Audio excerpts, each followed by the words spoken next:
Hello, everyone, and welcome to the Monday Show. I'm Scary, your grateful host. Yes, I'm a little under the weather, just a little bit, if you hear the sniffling.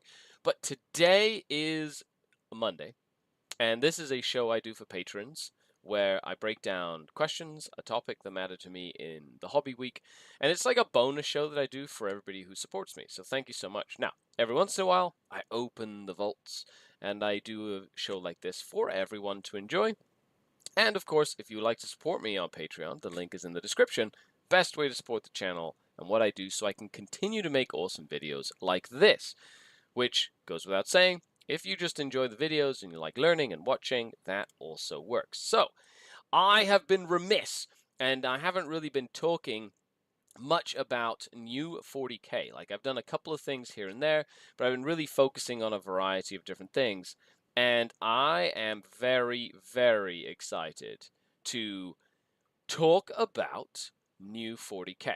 And let's go through the faction focuses, the 10 faction focuses that Games Workshop has released so far.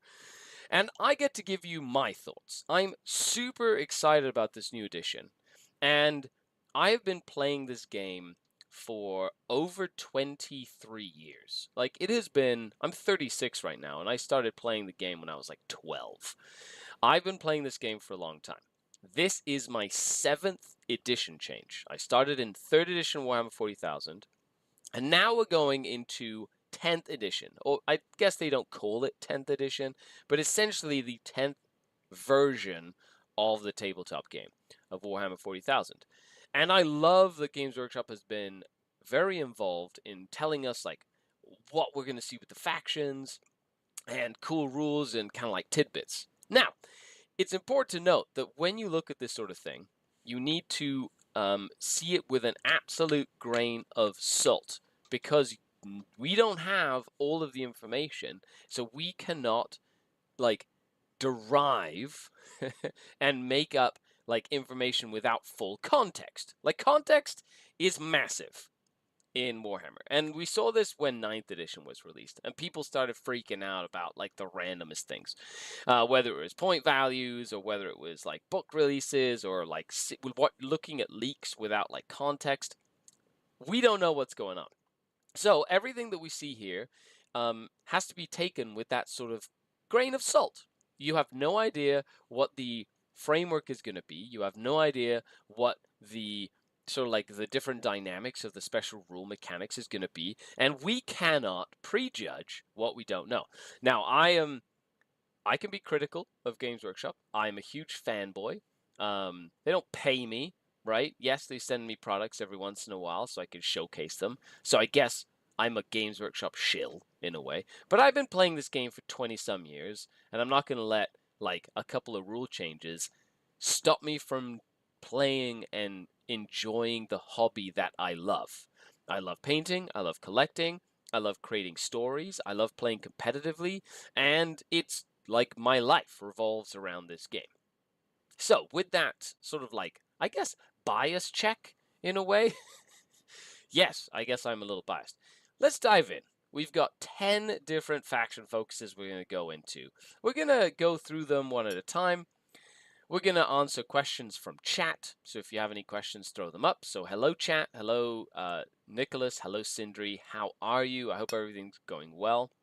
And then on Meta Mondays, or Meta Mondays is what I used to call the show, but on the Monday show, I also answer patron questions. So patrons have a chance to ask questions, and I answer them. And it could be from any topic, anything like that. And I'm really looking forward to breaking down some of the questions as well. So why don't we dive into the first faction focus, which just happens to be faction focus Space Marines. Why? Because Space Marines be cool, right? Is that how that works? Space Marines are pretty cool, so let's just say. So Space Marines, of course, like the iconic, like poster child of Games Workshop's game. Yeah, and here we go. 100% definitely bias-free faction spotlights. Yeah, I love that they kind of throw in a little bit of humor in there. I think that's hilarious. But Space Marines, so with these faction focuses, what they've done is they've given us a faction special rule, like their faction special rule. They've given us what they're calling these like detachment rules, which is like, I guess, a new way of like organizing your army. Who knows how that's going to work, unless they have sort of like explained it. I haven't really been following it too closely.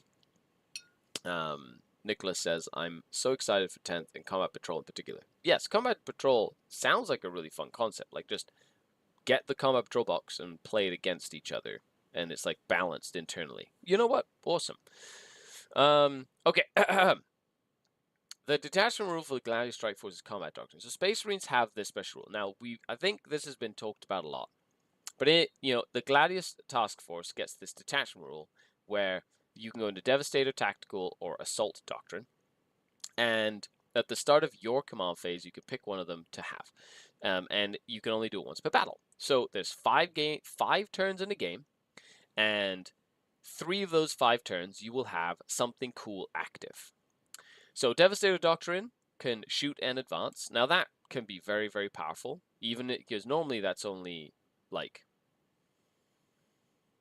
limited to assault weapons, right? So it means you could be super fast, get into position, right? And I like that. It means you can be quick, get angles on your opponent, get your weapons to bear. It's a cool concept, like Marines, just shock, like lightning strike, right?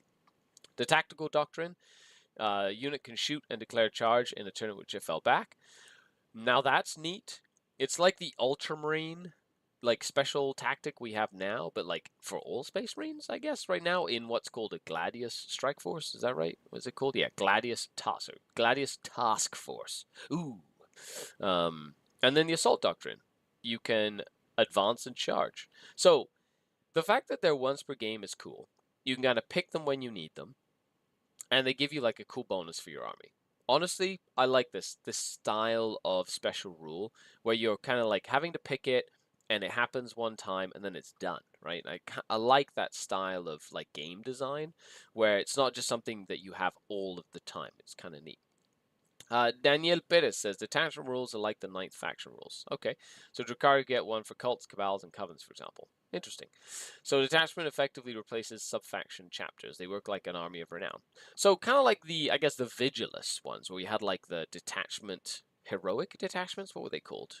Where you had like special warlord traits and relics for each thing, and like rules, and kind of like I guess armies of renown. I think would be like, yeah, okay, fair enough. So like you can. And if you decide to take whatever you take in a Gladius Task Force, you get this special rule. Neat. Okay. Then we have the Oath of Moment, which I believe, was that shown off already? Okay, so the Oath of Moment was something that was shown off, and that's like the Space Marine Army special rule, right? Where is this? Yeah, so that's the Oath of Moment. So that's this one. If it's Adeptus Astartes, you can pick one unit in your opponent's army and get reroll hits and reroll wounds against it. That's just so powerful. Like, Space Marine, that's so dumb. Like, why? Didn't they say they were going to get rid of rerolls? I think this has been, like, the topic of conversation for a good couple of weeks. But, like, okay, I get it. Space Marines are like, killy, they're like, kill that. And then everybody's like, brap. But it means that if I'm going to be playing against Space Marines, I am not going to be able to bring my big, killy, tanky unit because the Space Marine army is just going to murder it. So why? I, of course, showed off the Tyranid one, which is the hyper adaptations, which I like. You pick one at the start of the game, and then till the end of the battle, you get either sustained hits for your attacks, or lethal hits, or precision. So, which would be terrifying. Wow, that's terrifying. Okay. So kind of neat. Then we had a couple of unit spotlights, the Land Raider. Like, this new, sort of like newfound data sheet for the cards. I like this change. I think this is great. It gives you all the information you need on the card. I'm assuming the cards will be available for purchase. I hope so. If not, I'll probably just write them on a cue card, and just have them. But it's neat that you have all your guns. You have, like, your special rules and abilities. Like, the thing that stood out to me the most was the assault ramp. Move a vehicle, get out, and then charge after getting out. Oh, mwah, amazing. Absolutely amazing. Basically makes your like 6 move infantry have like a 13-inch move, right? Yeah, because they could like move 10, get out, right? You know, if disembarking or whatever, and then kind of like go forth and charge. So sure, it means your foot troops are a little faster, which is neat. Like the Battle Scroll Battalion in AOS. See, in AOS, army building in AOS is a little different. You kind of like take all the units you want, and you have to have like a leader and 3 troop style things. What are they called? Oh my goodness! I just played an AOS army this weekend, and then you can kind of take the sort of detachments or the regiments and kind of fit the units that you picked into them to get rules. It's like a little like more free form. I don't know. Maybe they'll do something like that. You pick one unit from the enemy every turn, and that unit dies. Yes, Daniel. That's literally how that works. Each index will have a fully unlocked army renown. There will be more specialized ones in the codexes. Well, that'd be cool. Fate Stay Dreamer. Cool to see what they come up with as well. Hopefully, the assault ramp ability will see Land Raiders back in. Yeah, like Sindri, my Black Templars, like Land Raider Crusaders were the best when you could like assault ramp in like 4th edition, 5th edition. Oh man, it was so good. Nicholas says the Oath of Moment is scary in the context of the new leader rules. Probably you'll hit a troop, battle line, HQ with it minimum. Yeah. Who knows? We'll see. I'm curious to see it. Now, the toughness, like toughness 12, 2 up save, 16 wounds on Land Raider. Everything's going up in toughness, right? And we've got Last Cannon that's strength 12. So it's wounding a Land Raider on a 4+, right? Same strength to toughness, -3, D6 plus 1 damage. Okay, hitting on 3s, 2 shots. You know, looks pretty decent. You got a Hunter Killer Missile, which is strength 14, so that one's pretty powerful. With AP 3, that's not bad. And then, of course, your Multi-Melta. You can see here Multi-Meltas went up to strength 9. And they're still good AP, and they actually went down in range to 18 inches. Interesting. Which now means that they're, I guess, I would assume Melta is half range. So you've got, what, 9 inches for Melta? That's different. That's actually a big difference. Going 6 inches less range for a multi-melta. Interesting. And then we've got, of course, the kind of like composition and what it can carry. Now, I do like the fact that they've basically said that, like, marine transports can carry, like, any type of marine, which is cool. I like that. I've got lots of Primaris and Firstborn, and I'm pretty sure they'd all like to be part of the same sort of little group. And I think that would be nice. Then, of course, they showed off Gulliman. He's seems like an absolute monster. He can pick another thing for the Oath of Moment, which means you can kill 2 things. He's got auras. He's tough. You know what I mean? He's got like, it's just nuts. Like, he's just crazy. Why? But it's cool. I like it.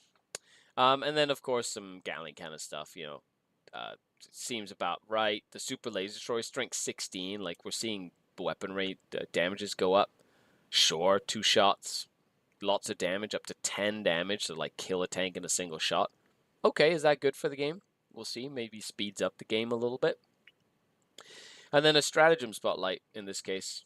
You've got like pick a unit after your enemy has selected a target, and then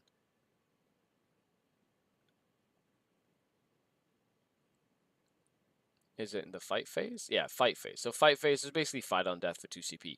But it's not, doesn't seem like it's just for like a character, it's for like a whole unit. So that's very, very powerful. Fight on death tends to be very, very powerful. Cool.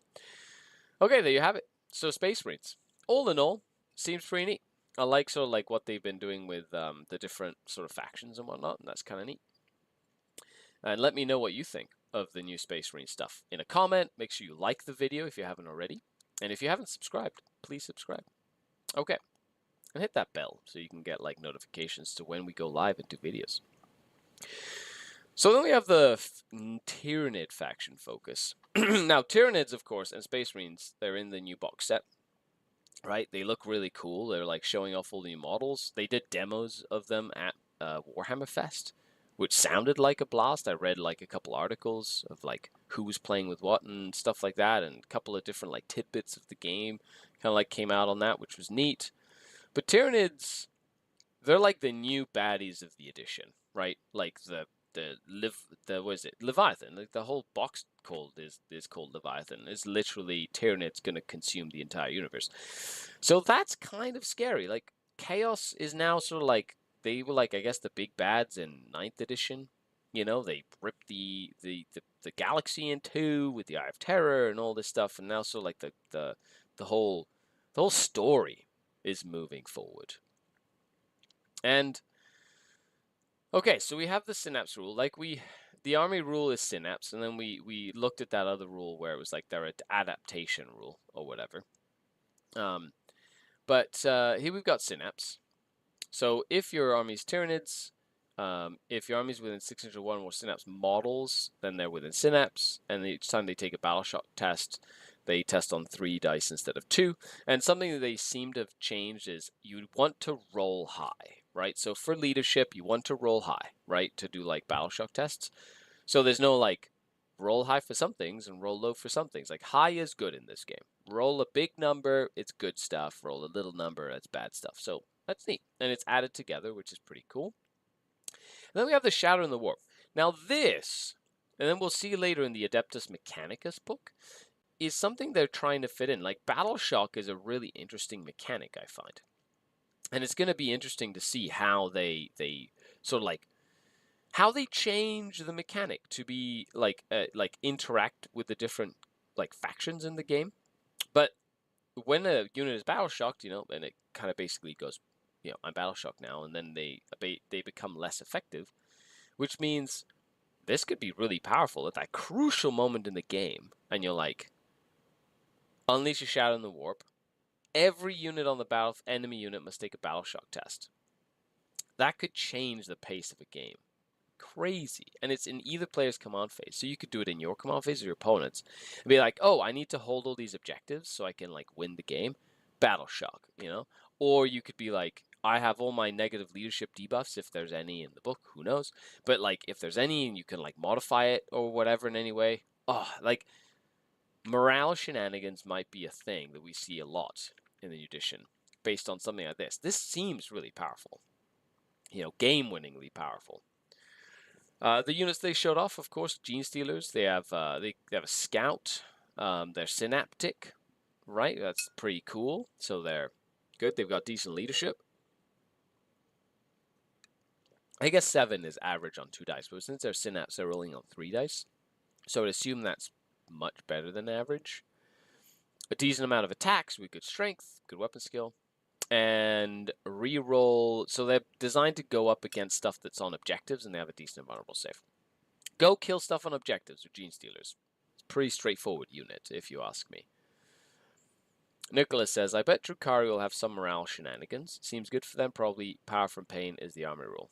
Who knows? Like, Eldari is going to be previewed tomorrow.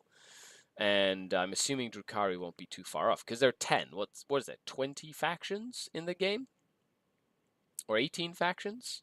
And they've already showcased 10 of them, so only if they're over halfway done now, which is pretty neat. And then we have the Swarmlord, Big Beastie, of course. They showed Gulliman, so now they have to show Big Beastie Swarmlord. 10 wounds with 10 toughness. Oof, brutal.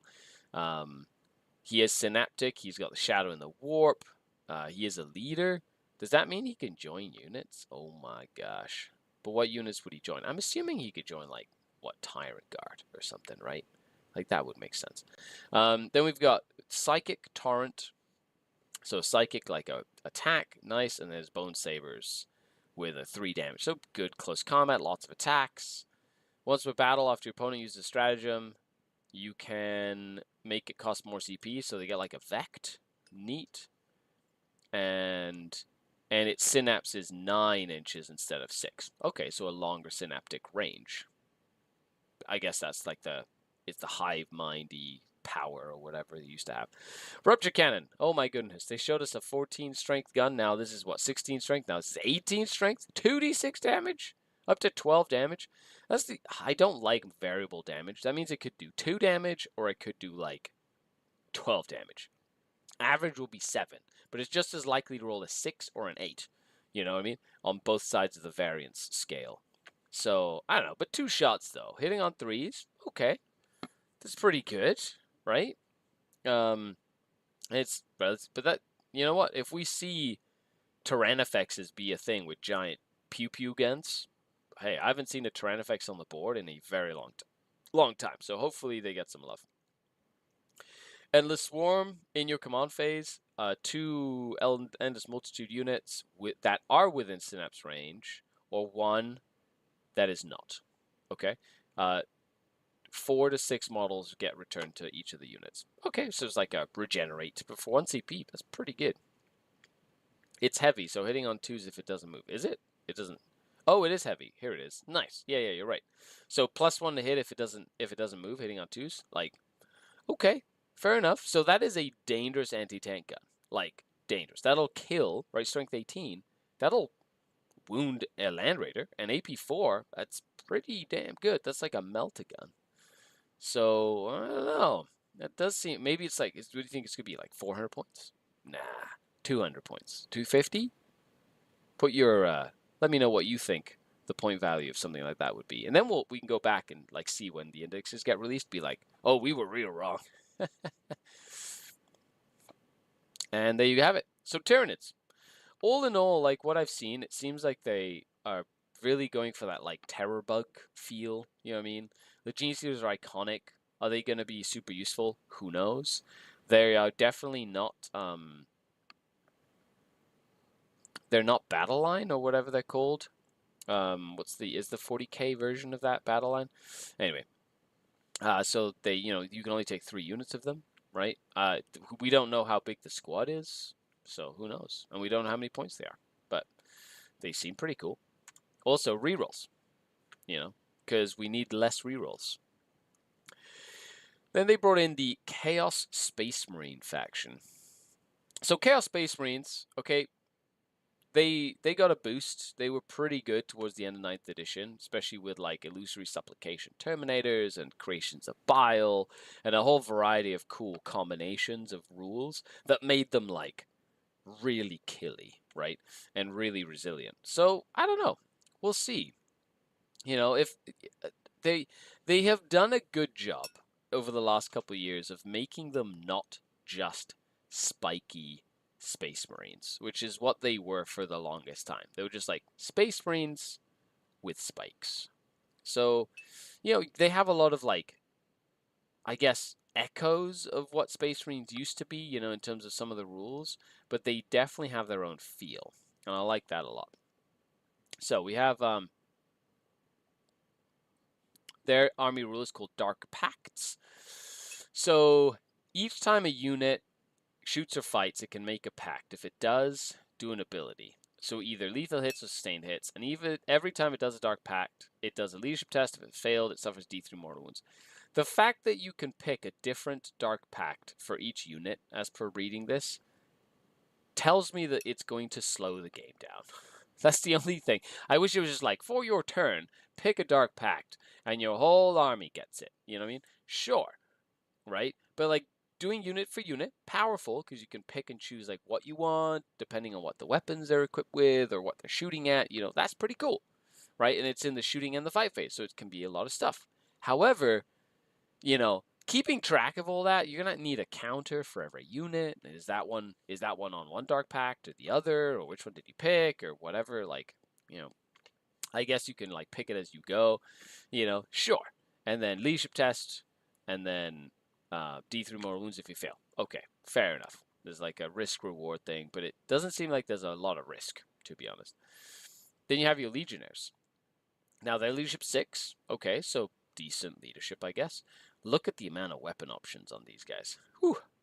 That is pretty spicy. Still a hodgepodge of weapons. You can take a bunch of random stuff, because that's what comes in the box. And I wouldn't be surprised if they do that for most things. If Games Workshop releases it and it has a box and it comes with certain options in the box, I would assume that the options will mimic the box. Veterans of the Long War is a rule.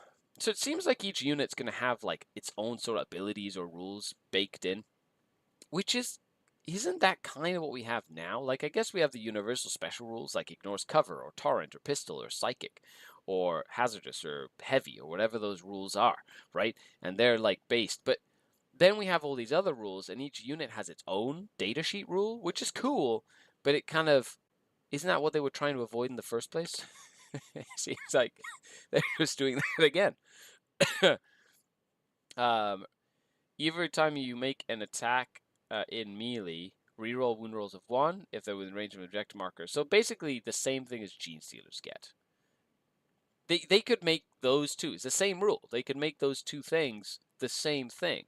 Be like purge objective or whatever, you know. Take the objective. Like call it the same thing. Cleanse the objective.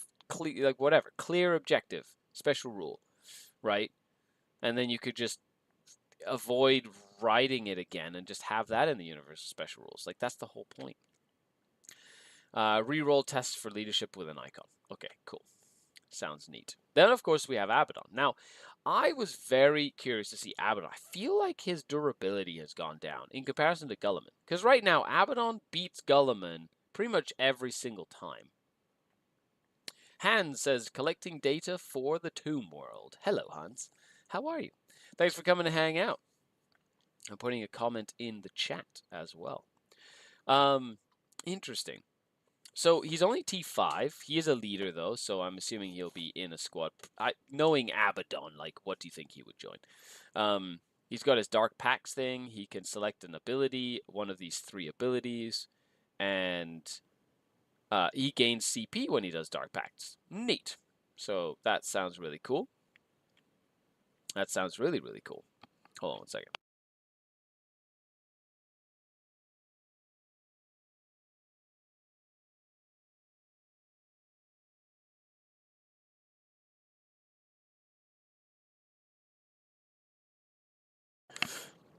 Sorry about that.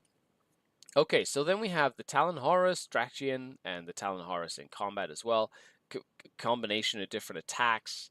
You know, he can kill hordes and hard targets. Okay, so and he's got a 4 pinball, 2 up save. Like he seems pretty standard for Abaddon. You know what I mean? But he doesn't. He's not like a Primarch. Like there's a clear distinction between him and Gulliman, right? I don't know. Let me know what you think. Hey, Northern Knights Gaming, what is going on?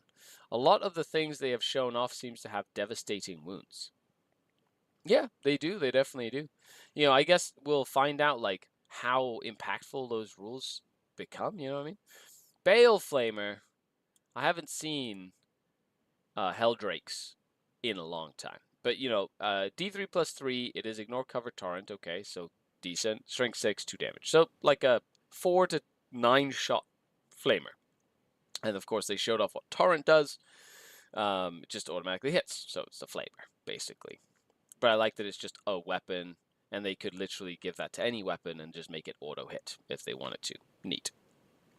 Then the flesh metal guns have Melta, Blast, Sustained Hits, 24-inch range, so still really low range. 3 plus D3, 3 plus D6, so up to 9 shots. D6 shots, D3 shots, strength 12, minus 3, 4.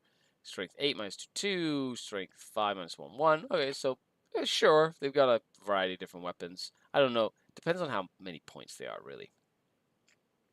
And then there's stratagems, which is in your opponent's shooting phase.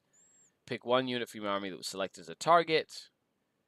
They give them stealth, right? And then if it's a Nurgle unit, you can't shoot them.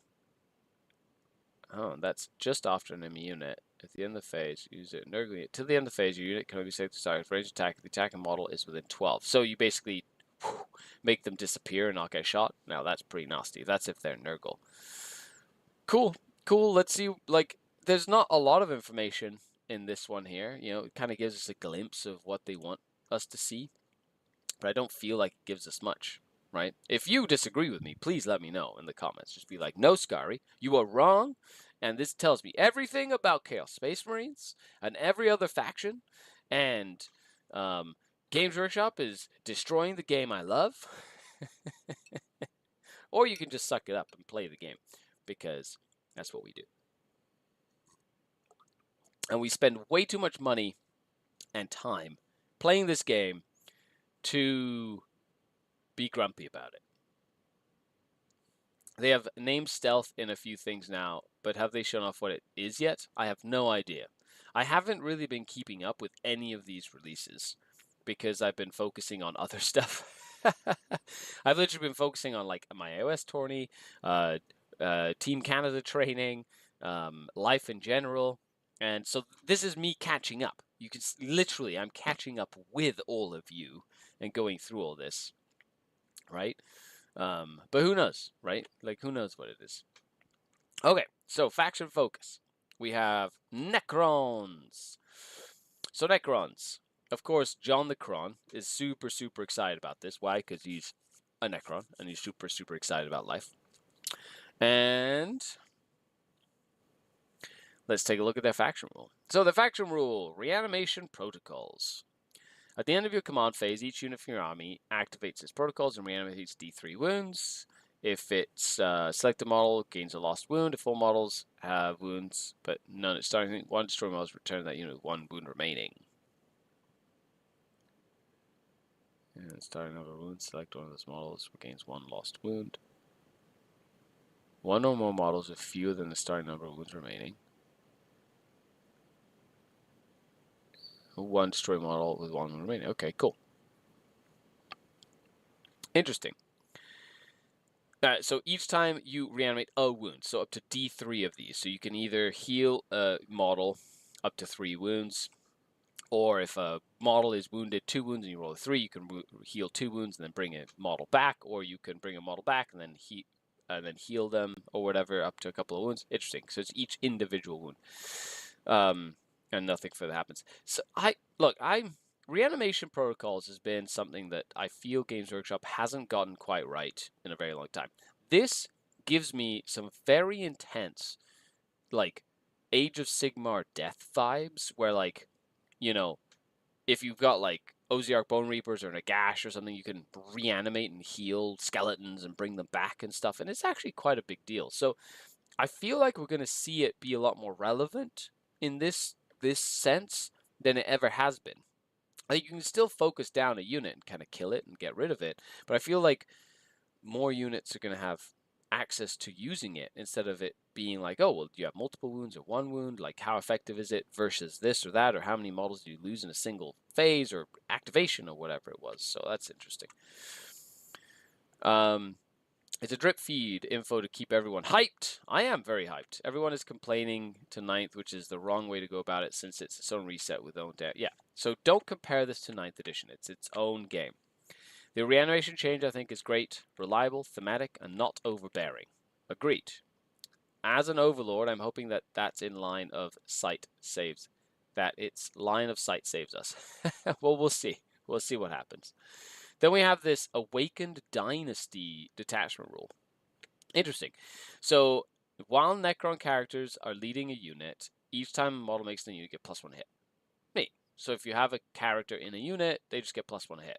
That sounds pretty straightforward. Mathematically, that's great. Say you were hitting on 4s, you go to a 3 now. Hitting on 3s, go to a 2 now. It works on shooting and combat, it seems, so that's pretty awesome. And then, of course, you have Demonolith. Look at that. Toughness 14. Tougher than a Land Raider. 2-up save, 20 wounds. Decent leadership, right? Deep strikes. And then the Eternity Gate. Now, I love this Eternity Gate, by the way. I think this is great. It reminds me of the old Monolith from, like, 3rd edition that had a rule where you could, like, teleport units from the battlefield to itself. And it made for so many good tactical gameplay options. I feel like Monoliths, just for that rule, are worth their weight in gold, because you can shift the pace of the game from one side of the table to the other and use sort of like the Monolith as an anchor to a flank or the middle, and kind of like put pressure on one side or the other, and it really helps that mobility which Necrons tend to lack, and I think that's really, really cool. Lots of different guns, sure, and then damage and whatnot. Then we got the Warriors. Now they're very, very generic. It seems they move 5, T4. They 7. They count as 2. They hit on 4s in combat and shooting. Of course, if they have a leader attached to them, they'll hit on 3s, making them more efficient. Kind of like a my will be done now, right? Well, you could give them +1 to hit. And then it seems like they reanimate better. So they reanimate D6 instead of D3. And if they're on an objective, they reanimate 3 plus D3, which is like super reliable reanimation based on that mechanic that we just saw, right? So I don't know, maybe a core of warriors is going to be like the way to go. Who knows? The Doomsday Cannon, another big gun. What is it with Games Workshop and showing us like the biggest, meanest guns? Are they just trying to like wow us? You know what I mean? It is blast and heavy, so it will hit on 2s if it stays still. You got like, what, range 72, d6 plus 1, strength 15 minus 4 damage. Sure, like 4 damage is, I like having set damage values, so that's cool. But it is like 2 to 7 shots. So like the d6 is where you've lost me. You know, like I want it to be like 4 shots that do 4 damage. It's so much better. Just give me a set number of shots. And then, of course, the Spirit of the Void Dragon, cool, anti-vehicle 2+. And then we've got, what, good damage, decent strength, so it wound a land raider on a 4. Whatever this means, I guess. But I guess it's good strength, right? And then you've got a ranged weapon at strength 8, 2 damage, sure. Oh, 10 shots. Whew! Oh, no, it's melee. Okay, whew. That's the sweep. I was like, is that a ranged attack? Oh, my gosh. Then we got the Protocol of the Hungry Void in the fight phase. +1 strength to weapons, and if a character is leading your unit, you get +1 AP. Nice, so you have +1 to hit, remember, I guess, in that detachment. +1 strength, +1 AP for a CP. Neat.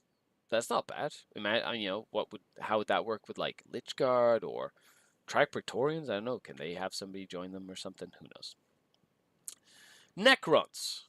Awakening. I pray boost our casino cannons. We'll see. The casino cannons. Is that because they either roll like a bazillion attacks or they don't? I could always see that as well. Then, of course, they showed off some Astra militarum. Nice. Now, I do like, of course, the Guard. I've got a whole Talarn army myself. I run them every once in a while. I really enjoy them. They have been very, very powerful at the tail end of 9th edition. So I'm curious to see how they keep the feel of the faction without like going like too far one way or the other, sure. But here we have it. Let's dive into the Guard. We've got the faction rule here, voice of command. An officer can issue orders. They select an eligible friendly unit within 6 inches.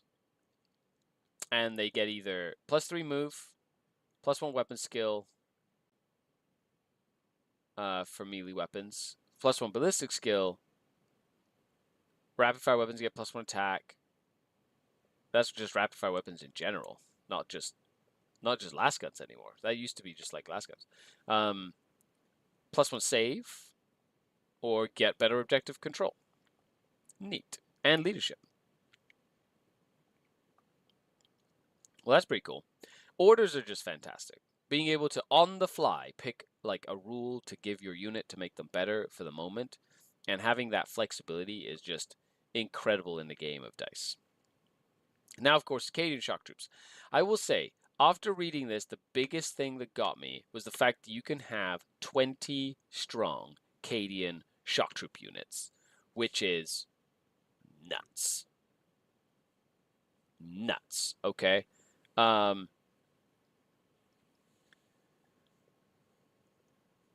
So you can have, of course, 1 of these, 2 of these for every 10, so 4 of these for every 20, and only double up on them if there's 20, right? So melt gun, plasma gun, or whatever. You can have a Vox caster, you know, a bunch of different things. Cool. They have a cool rule called shock troops.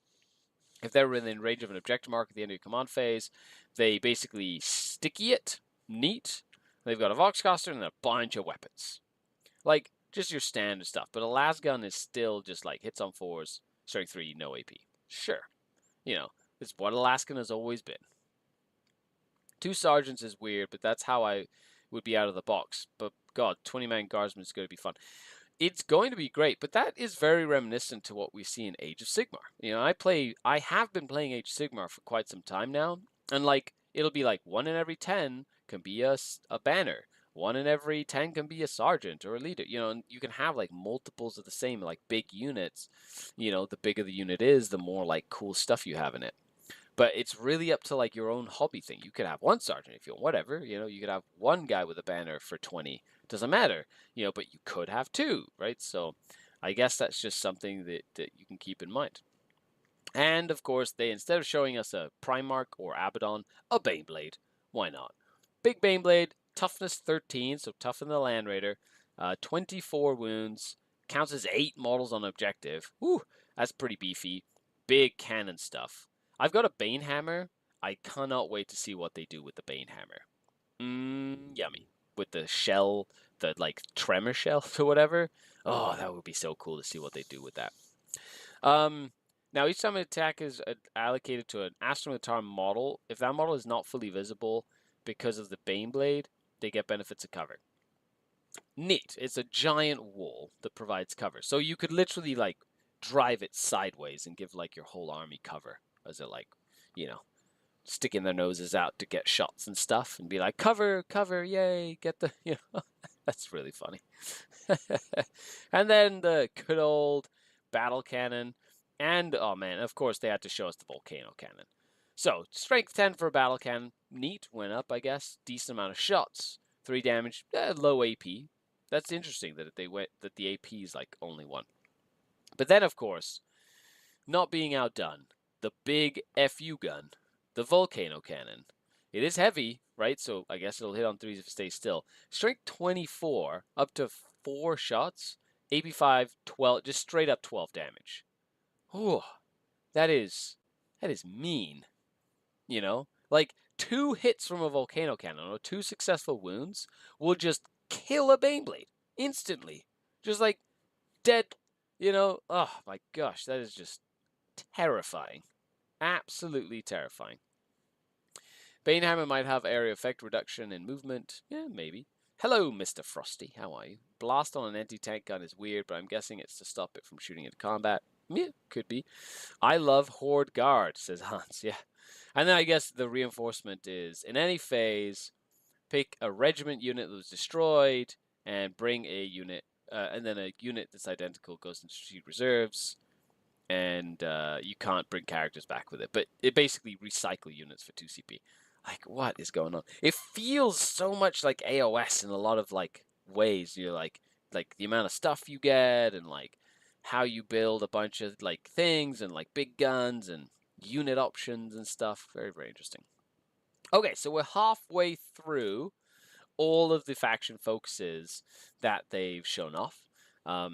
We have 5 more to go, so thank you so much for coming to hang out with me today. Now, a reminder for anybody who's brand new, this is the Monday show. It's a show I do for Patreons every Monday. The best way to support what I do is on Patreon to help me create more content like this. Go to events, create tacticas, discuss things. If you'd like to support the channel, the link is in the description. Also, access to bonus videos every week and an awesome bonus Discord where you can hang out and we do hobby and rules questions and a whole variety of different things on there as well. So, hope to see you there if you like to support what I do. Other than that, thanks for coming to hang out. And if you have any questions, put it in chat as well. And if you haven't clicked that like button, make sure you do. Or leave a comment, you know, that sort of thing. Help the algorithm pick up this stream. So let's dive into Daemons. Now, this is another faction that is doing crazy good right now in competitive 40k. Like at the tail end of 9th edition. And I will say it's nice to see Daemons like being a part of it. It's such a unique faction that has lots of ways to play the game and like breaks the mechanics of the game in a lot of ways. So I'm very curious to see how it sort of like plays out in 10th edition or in U40k. But here we go. The army rule is called Shadow of Chaos. And basically, different zones of the table, either deployment zone, no man's land, or your opponent's deployment zone will be in the shadow. And you can bring, every time a unit takes a battle shock test, and you get +1 test, and if it's passed, they gain D3 lost wounds. D3 models can be returned to the unit instead if they're battle line, so it's like a way of regenerating your stuff. And enemy units subtract 1 from the test if they are within D3. Neat. So it's like a leadership shenanigans, healing shenanigans, and you're trying to get different areas of the table into the Shadow Chaos to get your bonus. Neat. That sounds really fun. Then we have the Warp Rift. So you can deep strike, I'm assuming, most of your units, and you can bring them in within 6 inches if they're within the shadow. So outside of 6 instead of 9, in the shadow. So it's kind of like you can turn zones of the battlefield into a warp locus. Neat. Now, if you play demons, you know how powerful warp locus can be. So it's cool that they're sort of like adding that in to like the mechanics of the game, just like standard. Be like, hey, different parts of the battlefield can be like shadowed, and you get bonuses to your warp locus. Neat. Then you have the Demonic Pact, which seems like you can ally your like up to 500 points in a strike force, which is kind of what is relevant. And then you can, depending on what the army is, you can ally different stuff in. So ally is still in there. Awesome. So we have the Keeper Secrets. 18 wounds with toughness 10 and a 4-up invul save. That's a lot of wounds to chew through. Good leadership. It's an aura. AP +1 to Slanesh units or demon units, and -1 to be hit. So that's neat. Decent amount of different attacks. So I know, big killy. Is it going to survive a shooting phase? Probably not. Sadly, with just a 4-up invul. I don't care if you've got 18 or 20 wounds. Like, unless you can hide, like the game is really deadly. So I don't know. What do you think? Then we have Bellicor. Now, this was the one that really stood out to me. He's toughness 10 and 18 wounds. He's got a 4-up invul save. Great. He's got all the cool rules. And anything within 6 inches of him is shadowed, so it is like a locus, basically. He's like a locus, and he can heal if he takes battle shock tests and he passes, and he can heal his units and stuff like that as well. Now, that's really, really neat. Let's hold hands behind the bushes and cook bacon. Sure.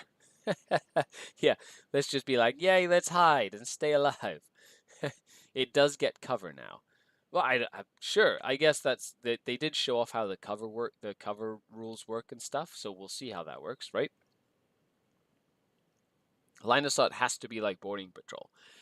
Who knows? Like boarding patrol, I would think is a good sort of like place to look at like rules that they were thinking about. But I don't think they would put every rule from that, because it's harder to kind of make a skirmish game and like level it up to like 2,000 points, Now, I will say the thing that is the craziest is the Wreathed in Shadows, which is nice. So start of the battle round, you can literally pick one of these things to be in play.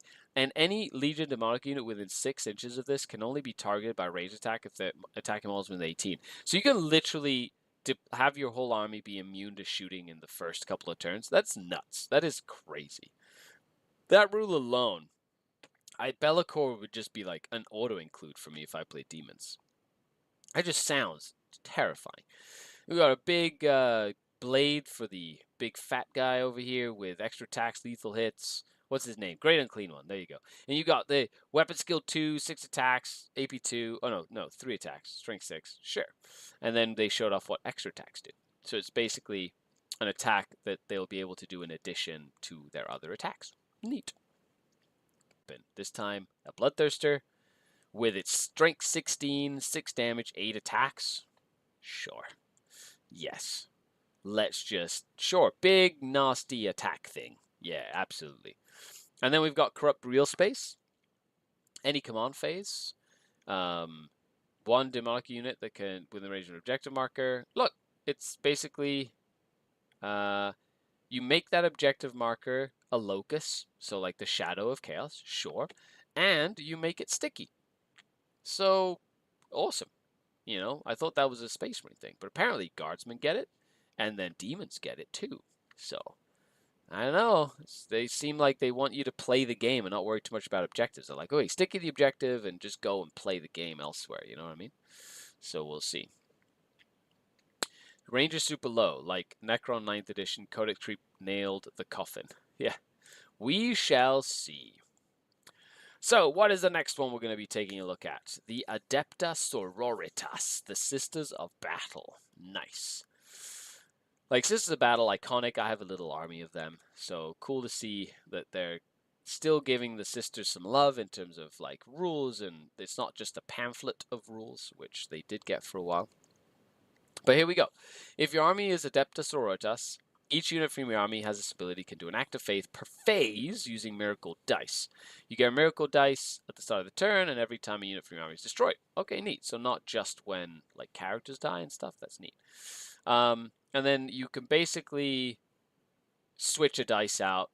Pretty much sees the same for advanced roll, battle shock, charge, damage rolls, wound. The mechanic seems pretty much the same. I don't think they really changed that mechanic too much. Play the game and give them money. It's usually how that works. I think we discussed that at the beginning of the video. The Blood of Martyrs. Each time a model from your army makes an attack, get +1 hit. If that unit is below starting strength, a +1 wound. If it's below half strength. Now that's interesting. That's a detachment rule for the Hallowed Martyrs, I guess, detachment. Neat. So +1 hit, +1 wound if you get like wounded. That's very similar to what Inari do right now, right?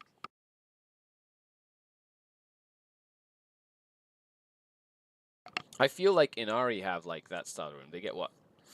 +1 hit, +1 wound, right? If they're like under like strength 2. And they've got like, anyway, it's neat. I like that. It means that like your units get smaller, but their efficiency kind of tries to remain almost the same, even if they've taken some damage. Cool. Very, very close to Inari, says Nicholas. Yeah, I thought so. Then we have the Triumph. 18 wounds, only toughness 3 though, right? Whew. However, it is a leader. So does that mean it's going to lead? 18 wounds and it's a leader? What? How is that even possible? What the heck is that going to join? Split between a stratagem and the rule. Makes sense in Inari. But then you can essentially pick 2 abilities to use, and one of them, I think, was you can... Here we go. While a friendly unit is within 6 inches of this model, it can perform any number of acts of faith per phase instead of only 1. So if you had like, what, 4 or 5 6s, you could make those 6s get used on 1 unit for that entire phase with no cap. That is crazy, right? Oh, I've got 4 melta guns that need to shoot. Oh, you know what? I'm going to use these 4 auto hits. I'm going to use these 4 auto wounds. And I'm going to use these, this damage, one of them? Damage roll? Yeah, damage roll. I'm going to use these 6s for damage, you know? Oh, that's brutal. That is crazy strong. Let's move on before I start, like, before a vein pops out of my head. Battle Sister Squad. Okay, pretty straightforward still. They still hit on 3s with shooting, except for the heavy bolter. But it is heavy. Neat, okay. And a melt gun.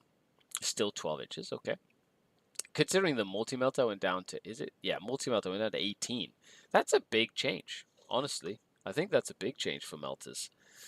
Once per battle, after it's done an act of faith, you gain a miracle dice. Okay, neat. And I guess you could use that miracle dice right away if you've got the Triumph right next to it. You gain a miracle dice at the end of your command phase for each objective mark you control that has 1 or more units from your army with this ability in range of it. So an extra miracle dice in your command phase. Neat. And you get a miracle dice every time a unit is destroyed by this unit. So lots of ways to get miracle dice. I guess you're going to be swimming in miracle dice if you are a Sisters of Battle player. Just swimming in miracle dice. Ah, delicious. And then they showed off the Exorcist rockets, and they showed off the indirect fire rule. So indirect fire rule, cool, fun. However, how is this happening with like, you know, oh, it's heavy and it's indirect fire. So if I stay still, I basically get to ignore the indirect fire penalty. What? Ah, that annoys me a little bit, just a little bit. Strength 10 -2, at least it's variable damage, but miracle dice. So it's really just 6 damage, right? Like that's, you know, if you're smart.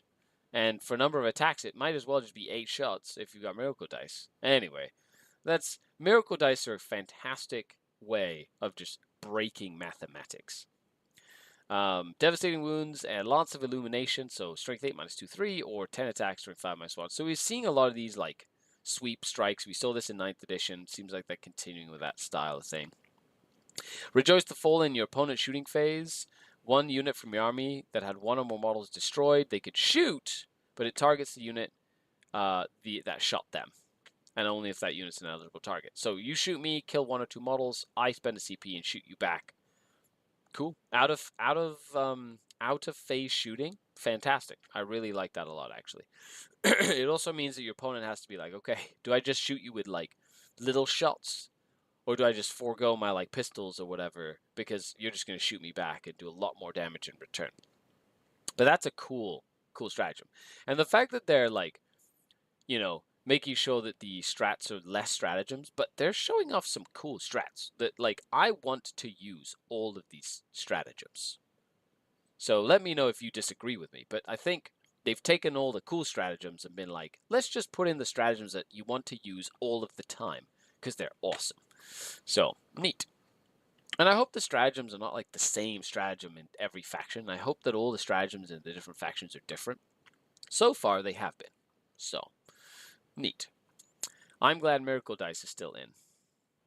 Yeah, I think Miracle Dice is a great mechanic. I don't want them to change the inherent mechanics of the factions. I feel it's nice that they like experimenting with a couple of mechanics, like the Chaos one, for example, and the Pacts or whatever. However, it'd be cool to like. This is a good example. The Votann. So their army rule is, of course, the Eye of the Ancestors, which is essentially grudge tokens. One grudge token on a unit is +1 to hit them. 2 grudge token is +1 to hit, +1 to wound. So it's not as oppressive as I would say is like rolling a 4 to hit automatically wounds the target. That was oppressive. That was like very, very good. Way too good in my opinion. And then this is like a lot better. This is what Crossfire and Exposed do when you're playing Genestealer Cult. And if you've played a good Genestealer Cult player, like I've played Dustin Henshaw, who is the best Genestealer Cult player in the world, right? Or if you play against Eric Lathuras, who is the second best Genestealer Cult player in the world, okay? I love you both, by the way. You have, like, this mechanic just brought the damage potential of Genestealer Cult, like, up a huge peg. Like, it just, skyrocketed them up. And I think this is really cool. It makes them very powerful, but it's not as obnoxious, right? Like, you're still going to be good to hit. You're going to have good to wounds. But it's not like I skip a whole mechanic of the game, which is the wound roll, by rolling 4s. Like, it was just so silly. Anyway, so I like this style of mechanic. And then, of course, you've got the Oathbound detachment. And basically, they get to gain CP if they pick a unit that starts with 2 judgment tokens and you're trying to kill that unit. It's like a prejudgment, basically, and then you get CP if you kill that unit. Sure. It's a cool little thematic thing. Be like, hey, I'm going to get +1 to hit wound that unit because I need it dead. It's kind of like Oath a Moment, but less OP. And then when I kill it, I get CP. Neat. Sounds cool. I'm always happy to lose to Genestealer Cult. Feels like they danced around me and had plans on plans on plans. Yes, definitely. Hans says, I learned 9th with my 10-year-old. I'm really happy about the idea of simplifying and speeding up the game. Keeping the flavor is tricky. I agree. I've got my 11-year-old son, and we never really got into 40k because it was so bloated, but we've played a lot of AOS. And I feel like AOS has been a lot easier for him to understand and kind of like follow along with. And there's a lot of AOS sort of like inspiration in this edition, but also a lot of like 5th edition Warhammer 40,000, which is like one of my favorite editions was 5th edition. Probably nothing to do with the fact that that's when they revamped the entire Dark Eldar line. So I might not be biased at all. Hearthkin Warriors, interesting to see. So T5, 4-up save, so decent toughness, only 1 wound, so still crappy Space Marines. They hit on 4s with shooting, so they need judgment tokens to hit on 3s. Neat. Okay, I like that. And sticky objectives. Why? Luck has it. Why? Why just give them sticky objectives? Why not just make objectives sticky? That's like 3 for 3 units that all have sticky objectives, or rules, or stratagems, or something that has a sticky objective rule. Why? Why? What's the point? In Age of Sigmar, all objectives are just sticky all of the time. Why not just do that? Whatever. And then some cool rules. Now, of course, the big baddie they're showing off, the Hecaton Land Fortress. Toughness 12, so like a Land Raider. 16 wounds, okay, 2 up save, neat. It has the Eye of the Ancestors, of course. Fire support. After this model has shot, select one enemy unit that scored 1 or more hits against. Till the end of the phase, each time a friendly model disembarked from this transport makes an attack that targets that enemy unit, you can reroll wound rolls. Okay, neat. So instead of like rerolling wounds against something on an objective, it's like, okay, the Hecaton Land Fortress shoots, and then you pick one of the units it's shot at, and the unit that got out of the Hecaton Land Fortress gets reroll wounds against it. Neat. So, and then if they have a judgment token or 2, you reroll +1 to hit, +1 to wound, and then reroll wound rolls. Like, that's a decent amount of damage. Okay, I like that. Sort of like overlapping rules that give you cool bonuses, because then what do you want to put inside of it, right?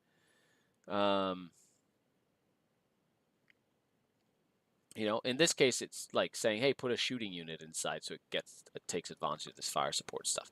Bunch of different weapons, sure. And then we've got the conversion beamer, but this is conversion isn't a weapon ability. The target is more than 12 inches away. A hit roll of a 4 scores a critical hit. So a critical hit, did they go over what a critical hit is? So a 4+, neat. And it's strength 7 -1, 3 damage. It's just one shot though. One shot, sustain hits D3. Neat. And those are the dudes, the little devastator guys. Reactive reprisal.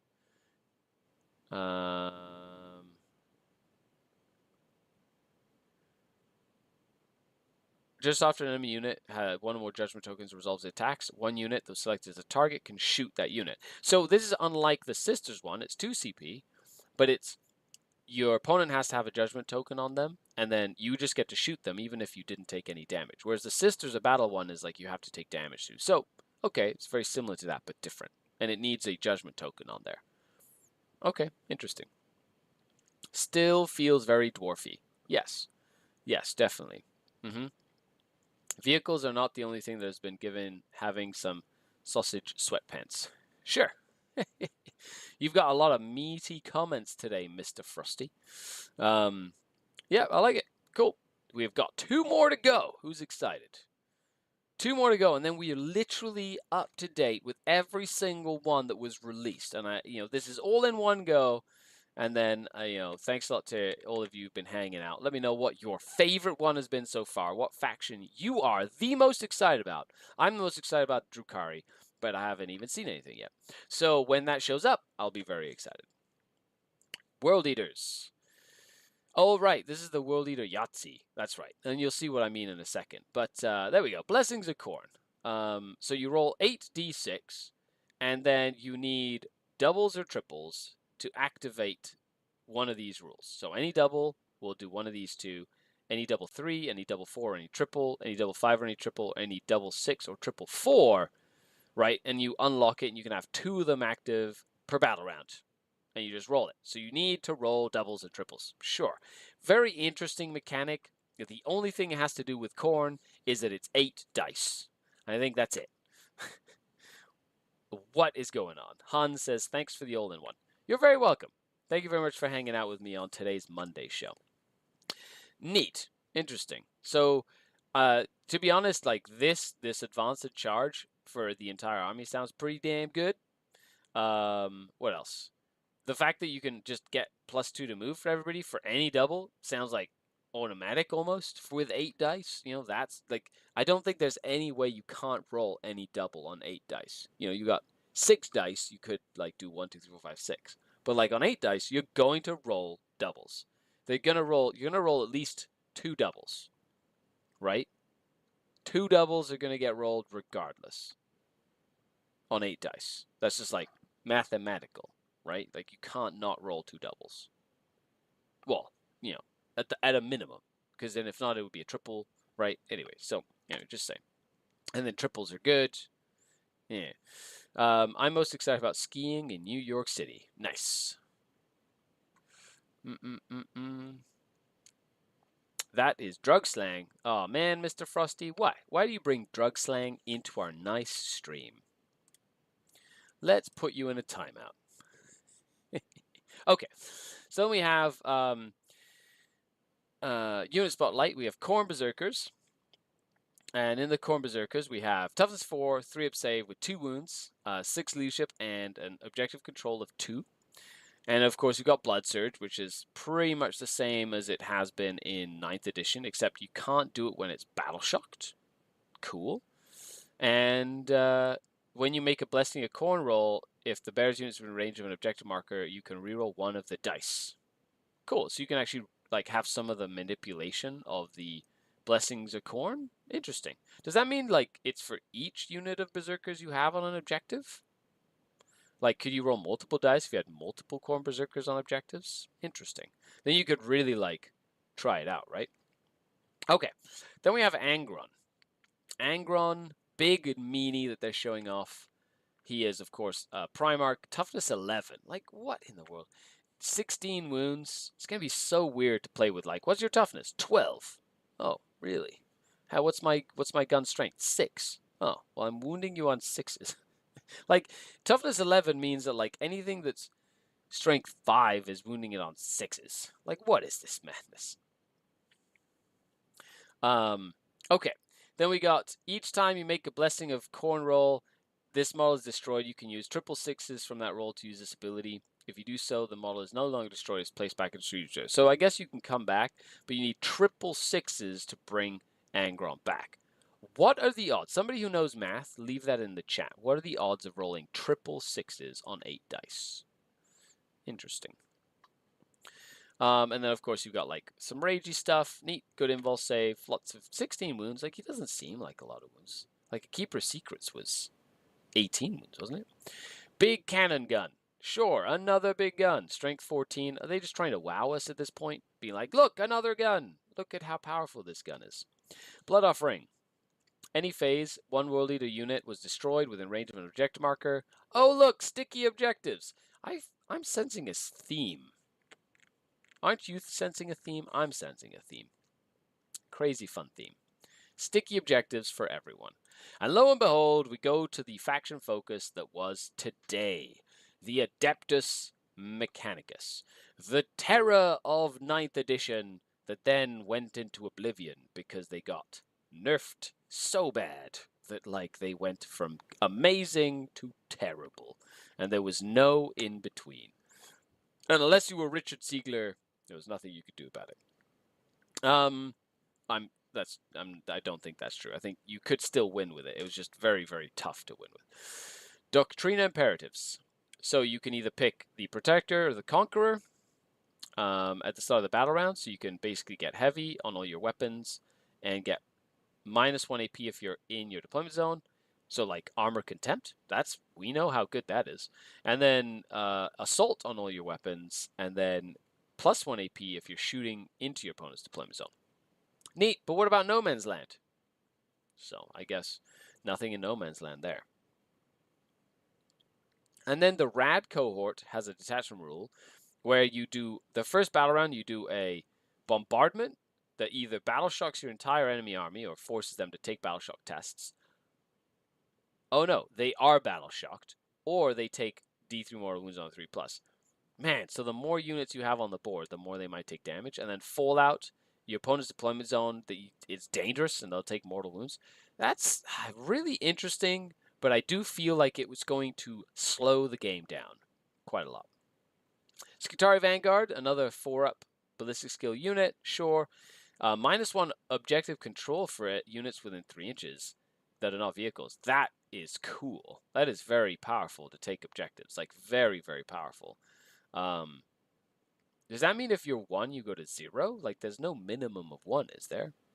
Like, that's incredibly good. Like, you could literally walk one dude up and be like, oh, is your objective control 1? Well, now it's 0, and I'm objective control whatever. So, you are now not holding that objective. Get a CP, like refund CP when you use strats on these units, and ignore cover. Okay, cool amount of different weapons and stuff. Neat. So they seem pretty standard. They've got the Ruststalker special rule, I guess, +1 to advance and charge rolls, and if they're within 6 inches of friendly Adeptus Mechanicus battle line unit, +2 to advance and charge. So they're really trying to protect stuff. Neat. And then Cole. Big, mean Cole. T8. Okay, so not as tough as the rest of them. Um, 10 wounds. He counts as 3 on an objective. Has his like different stuff. He has a lone. What is it? Lone operative. Yeah, lone operative within 3 inches of Adepta Mechanicus units. Cool. Canticle of Omnissiah. Pick one of these abilities. Honestly, I love the fact that you can just pick at the start of the battle round, so it's always going to be really cool and active. But you got Shroud Psalm, Discipline, Machine Vengeance, and he just heals D3 at the start of your command phase. Seems like he's got reanimation built in. Neat. You got a 4 pinball. Oh look, a big gun, but this one isn't as big as the other ones they've shown off. Dissipated or Focused Eradication Beamer. It's only like what? Ballistic 4+. Whatever. And then the Aggressor Imperative. In your charge phase, one Skitarii unit can advance and charge. And you can only do it if the Conqueror Imperative is active, which means advance and... Yeah, so like assault weapon. So you could advance, shoot, and then still charge with that strat. Okay, it's pretty neat. That sounds really fun. You know what? I'm not going to lie. I like that it's different. Like this bombardment, rad bombardment for the detachment rule sounds very interesting. And like the fact that you just battle shock your whole enemy army or potentially some key like units early on in the game or do damage, like that's nothing to be like scoffed at, especially if they're running like an MSU unit army with lots of different stuff, or whatnot. So we'll see. But thank you so much, everyone, for coming to hang out. Now let's dive into my